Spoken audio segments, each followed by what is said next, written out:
lessons that I learned by fall, I sort of developed a whole bunch of systems, but it was not easy. Fortunately for my first series, each book was its own independent mystery. The thing that carried through was just the romantic arc, and that was a little easier. But even just where someone went to school, you know, 4 books later, I don't know. And I wasted a lot of time having to flip back through and open it up. So, but yeah, good question. It was tough. And can we have the hour-long seminar in a minute? Because I want to know the whole story of that. Yeah. Well, very good. Now that's great. Maybe we'll look for. Maybe you've done some. Is it on your website or? No, but I should put it up there. Yeah. It's just a thought. All the other writers, you know, basically want to steal your material, so if you go ahead and put it on there, it would really help us out. It is true. I just did a 4-book series, and it is hard to remember stuff like, was there carpet on the floor? Was it bare? You know, all of that. What colors did you have in the room? Oh my goodness, very, very challenging. Well done. Well, obviously we all know who's next, and so I'm going to tell you a little story. We are sponsored today by the Christie Awards. We're so excited a little bit later in this time together to be hearing who the finalists are for this year. I didn't write a novel last year, so I'm totally relaxed about this.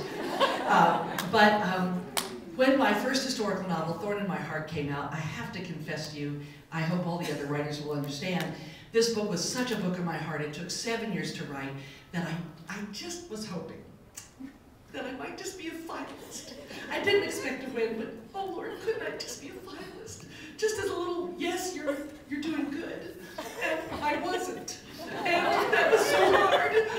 But I dutifully went to the Christie Awards anyway, to watch everybody else win. And I gotta tell you, that's hard. It really is hard. I was real pouty that night, feeling very sorry for myself.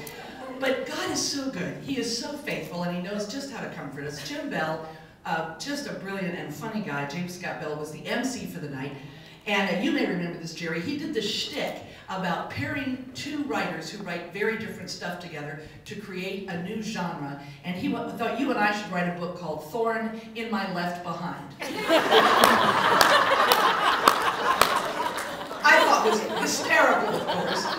Everybody else laughed, but here's how good God is. First of all, I thought, well, at least my title was mentioned tonight. I got excited about that. But I really got excited about having my name mentioned in the same sentence with Jerry Jenkins. It just really did it for me, brother. You have no idea. I could be happy then for everybody else that night because God relieved my pain with joy. Well, I hardly need to introduce an author who has published 70 million copies. It's just a breathtaking number. Breathtaking. Latest release, Jerry, is Ribbon. Is that correct? Yeah. Well, I have a question for you that actually might not be about writing as much as some other things. Obviously, you're extraordinarily successful, but I know for a fact you're really generous with your time and with your resources. What gives you the greatest sense of satisfaction, either in life or specifically as a writer? Because we assume that success alone is all it would take to be happy, and I think Jerry's found something else. No, it's just the success. Okay. Well, do we have any questions from the audience? Well, you know, a lot of people assume, I think, when they see us up here, one of the great satisfactions of being a writer, by the way, is having colleagues. Writing is such a lonely profession that to come and to be able to talk with other people who have the same struggles and same worries and same frustrations, it's really great to just have friends and colleagues who are in the same business. But a lot of people say you must love writing. And I guess I'm speaking only for myself, but writing is not something you love. I mean, I love being able to do it. Maybe, Liz, the way you like to be able to speak because there aren't too many people who can do it. So there's that satisfaction, but it's having written that is what we love. The writing itself is very hard and grueling. And so when you're in the middle of it and people say, oh, what a glamorous life. It must be wonderful to be a writer. It's wonderful to be done. That's what's going on. And I was talking to some college students, and one of them was sort of starstruck. He said, what's it like to be a full-time freelance writer? I said, it's like having homework every night for the rest of your life. Does that sound glamorous to you? But what really gives me the greatest sense of satisfaction is seeing new writers get published, especially in this day and age. It's hard to get published, it's always been. But here we are with this horrible economy, and with publishers saying, we want people with platforms. If you have a big church, if you have a big radio program or a big television program, we want that platform. Well, look at the people on this platform here. None of us were anybody before we were writers. None of us were known. We were unpublished nobodies. that should be encouragement to anybody who's starting out. Now, it is harder than ever if you're an unpublished nobody to get a book published, but that's why we have the Christian Writers Guild. We're trying to train people. My goal is to restock the pool of Christian writers. When you look up here, I've been writing since my hair was dark brown and since before most of these people started dyeing theirs. We're not young people, and we need more young people. And the Christian Writers Guild is not just for young people. In fact, the winner of our first novel contest was 60 when she won the award, but she's a new writer, and it was thrilling to see her get published. So that was a thrill for me, and that's what gives me a great sense of satisfaction in this business. On the question of whether you write linearly or in pieces, I do write linearly, and I don't outline. I outline as I go. And I call it writing as a process of discovery. It's sort of the school of writing where you try to put interesting characters in difficult situations and write to find out what happens. It also gives me an out when people write to me and say, why did you kill off my favorite character? I say, I didn't kill him off, I found him dead. It doesn't satisfy him too much, but it gives me that out. And I'll answer the co-writing question in a second too, but how many of you saw the great movie The Shining? Admittedly, it's a horror picture, it's got a little, Stephen King story, that type of thing. Not the kind of movie we should be talking about, but here we are. There was a scene in there that was more frightening to me than all the gory stuff and the little demonic girls and the blood and all that other stuff. It was when the Shelley Duvall character, her husband is the Jack Nicholson character, she's hearing him writing all day, every day, for weeks, and he won't let her in there. And finally she realizes he's sleeping, so she sneaks in and she sees the stack, the manuscript's about 500 pages.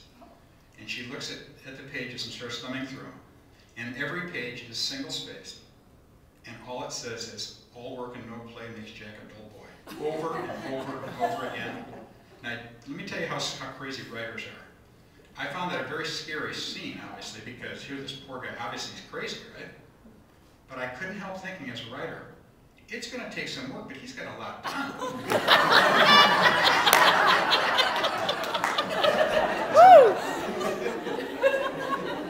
As far as co-writing, I would never do it. I think co-writing is very difficult. I would hate to risk a friendship co-writing.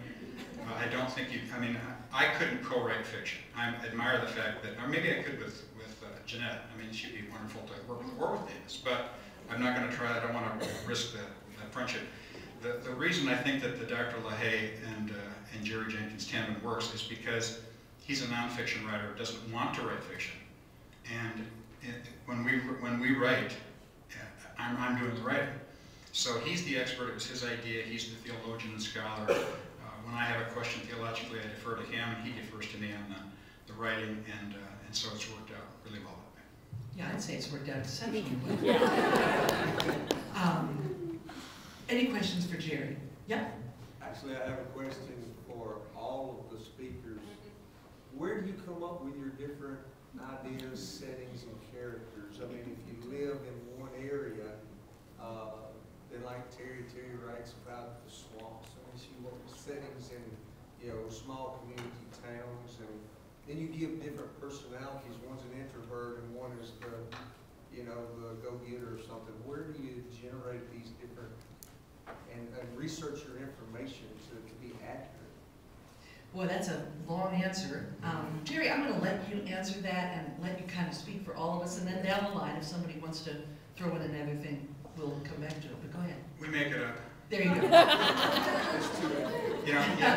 I realize that's a simplistic answer, but I do think that if there's a common characteristic among us as novelists, we're very curious, and we don't forget things. You hear a conversation, you are aware of the tone, you think about what the person's really thinking. I tend to write about my own locale too. Even the Left Behind series is set in, a lot of it's set in the Chicago area. Part of the reason for that was when I was a teenager, I worked at a newspaper, and I actually had an editor say, I don't want a story about the second coming unless it happens in Mount Prospect, Illinois. And I thought, that stuck with me forever, and I thought, when I write about the second coming, it's going to happen in Mount Prospect. And I knew what he meant. Local paper needs to be a local paper, but it has to, the reason we write about the locales we know about is that I don't want to have somebody going the wrong way down a one-way street. I read a novel that was otherwise very good, but you want people to suspend, the willing suspension of disbelief. If you get a fact so wrong, I read a novel where the guy said that cops were chasing this guy, and he drove east out of the loop in Chicago for 20 miles. Not without an amphibious vehicle, he didn't. And it just ruined the whole thing for me. This guy didn't know Chicago. So I write about places where they're not going the wrong way down a one-way street, etc. And then as we travel, we may be going someplace for pleasure, but you gather up the local stuff. You get the catalogs and maps and the flavor and all that, and use it so that it's. A lot of times you want to write about people being in the great capitals of the world. You should have been there so you can smell it, and feel it, and taste it. That's important. So we use everything we've got. I often talk about, when I teach writing fiction, is that you spend a lot of your time filling up a boxcar from one side with all the stuff you know and want to have in there. And then when you go to write, you go around the other side and start unloading. You may not use it all, but you want to have a really full boxcar before you start.